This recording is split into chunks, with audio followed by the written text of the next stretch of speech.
everyone, welcome back to my channel, and today I'm going to show you how to make the best no spread sugar cookies. With the holidays coming up, I thought this would be the perfect opportunity to share my recipe, so let's get started. The first thing we're going to need is a stand mixer, and we're going to need the paddle attachment. You don't need a stand mixer, you can use a hand mixer if you have it. That is perfectly fine. So we are going to start by adding our softened butter, just room temperature, and then we're going to go ahead and add the sugar. And now we're going to cream this until it is nice, light, and fluffy. This is going to take about a minute. After a minute, just scrape down your bowl, and you're going to want to check it. Make sure that it's not hard and clumpy, and it's gonna feel a little grainy. So if it does feel that way, just go ahead and mix it for another 2 minutes.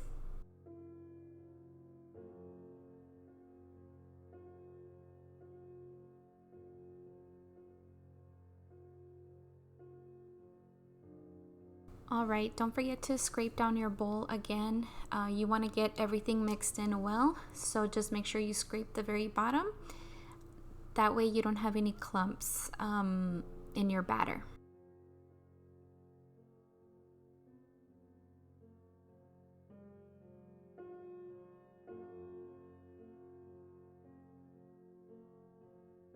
Now just mix this for another minute to 30 seconds. And you should be left with a really nice and fluffy batter.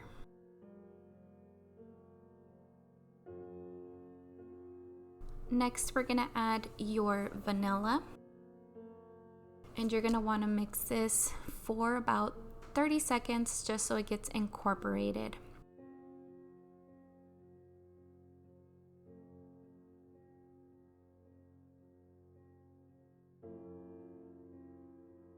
Now we're going to start adding our eggs, and we're going to add these in one at a time.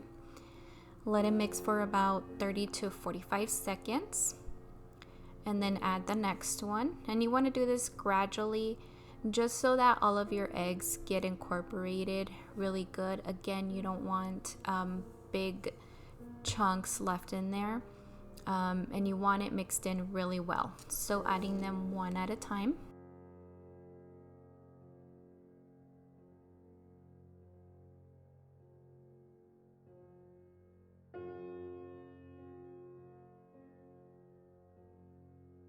And then once again, don't forget to scrape down your bowl. Make sure everything gets incorporated. Get everything at the bottom, don't leave any chunks.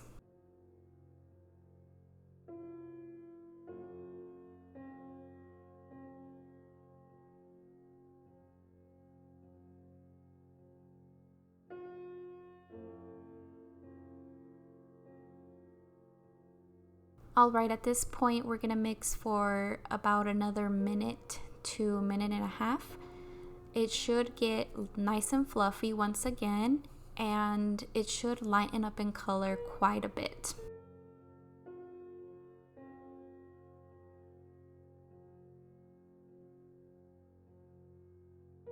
And this is your final result, again nice and fluffy.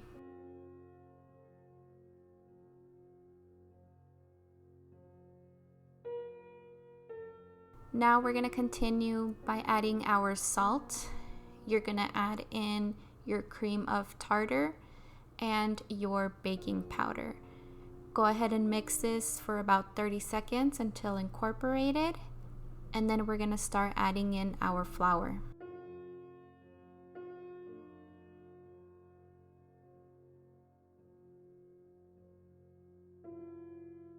You're going to add your flour in small portions. Add a portion, let it mix, add another portion, and then let it mix up until you've added 3.5 cups. And then once you've added 3.5 cups, start adding the batter in small spoonfuls. And the reason for this is so you don't add too much flour to the mix.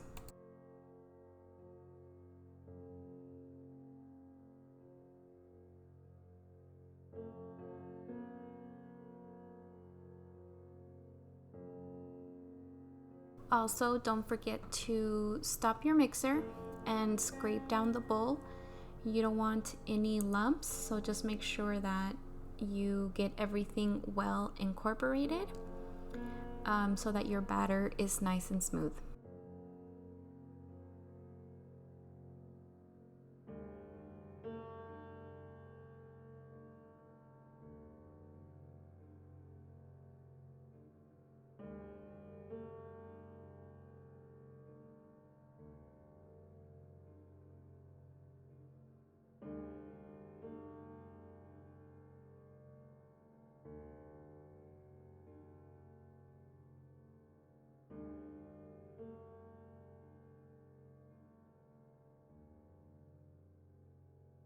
So as you can see here, the dough is starting to look a little sticky. So at this point is when we're going to start adding the flour, about a spoonful at a time, because at this point you don't want to add too much. You just want to add enough until it starts coming together and pulling away from the bowl.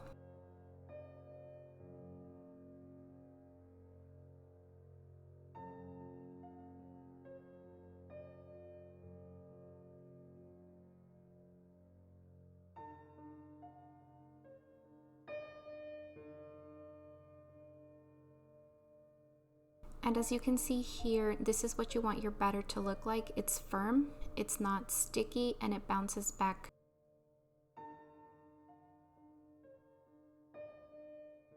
And here's another look at what you want your batter to look like. At this point, we're going to be rolling this in plastic wrap because we're going to be chilling this in the refrigerator.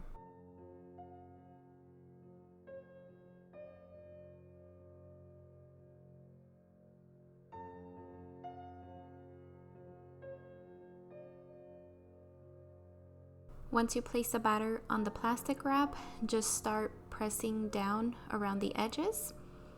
And you're going to want to chill this in the refrigerator for at least 4 hours, or you can leave it overnight, which is what I like to do.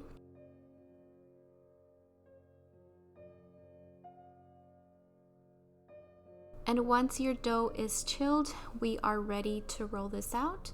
So just make sure you flour your clean surface generously with a lot of flour. You also want to flour your rolling pin. I like to work with my chilled dough in small batches. So once I take it out of the fridge, I will cut it in half and then into quarters. And I will just use that. And I'm going to put the rest in the fridge to keep it cool. Because it can get a little bit too hot in the kitchen, so I'll put it in the fridge meanwhile I work with the dough.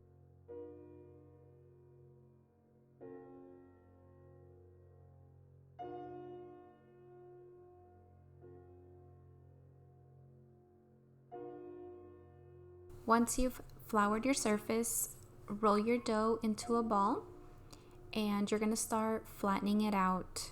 Now, if it starts to break apart a little bit, that's okay. As you roll it out, it's gonna smooth out, so you won't have any issues. So just keep rolling and rotating the dough, and you're just gonna keep doing that until your desired thickness. I usually do mine about 1/4 of an inch to about 3/4 of an inch, just depending on how thick I want my cookies.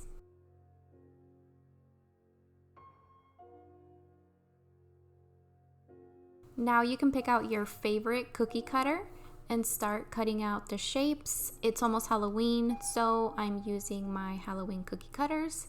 I'm starting off with the pumpkin and then using the ghosts. So you just repeat the process until you have all of your shapes cut out.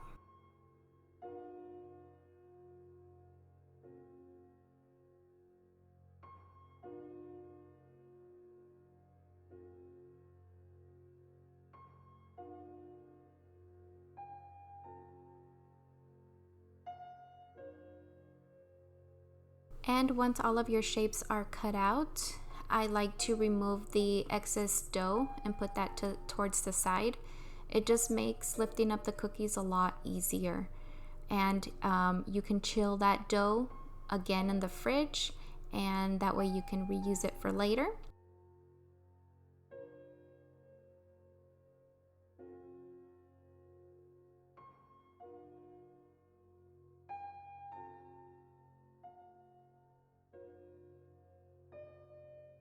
You can use a spatula or just your bare hands to lift the cookie dough. Just be careful so that it doesn't break apart.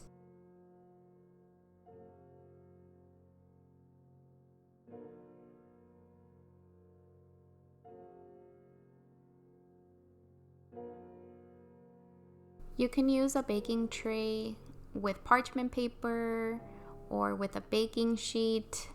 But on mine, I don't really need it. The cookies do not stick, so I just place them right on the baking tray.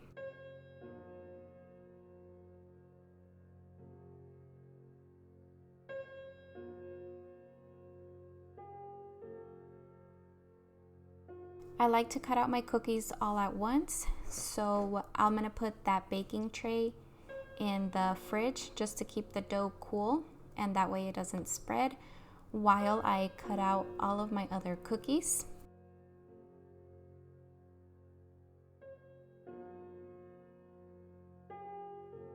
And as you can see here, we are just repeating the process once again.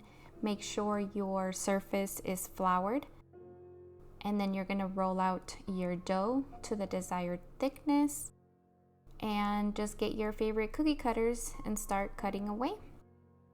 Remove the excess dough from around the cookies before lifting them. It just makes it so much easier.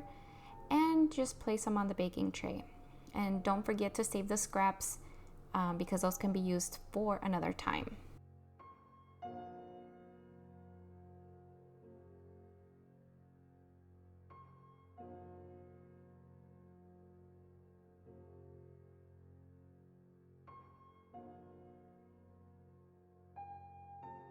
This recipe is really easy and it can be used all year long. All you need is your favorite cookie cutters, and you can cut out cookies for any occasion.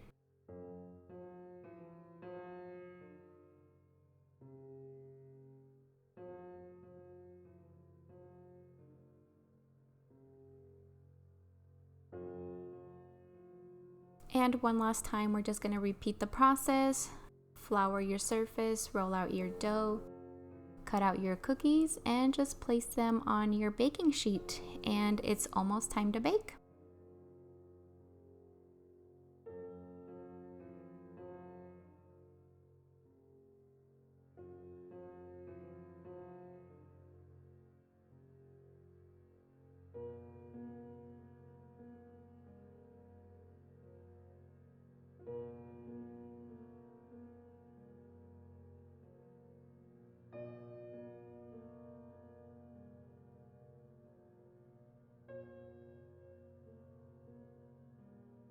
And oops, this last one just fell apart, but that's okay. We can just reuse the dough.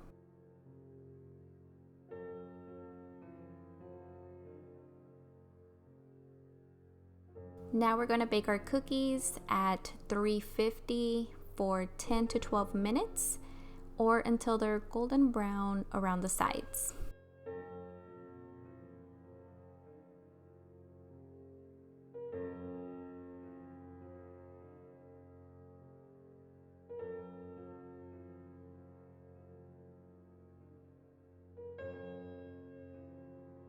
And there you have it, your cookies are ready. Just remember to cool 15 to 20 minutes before decorating.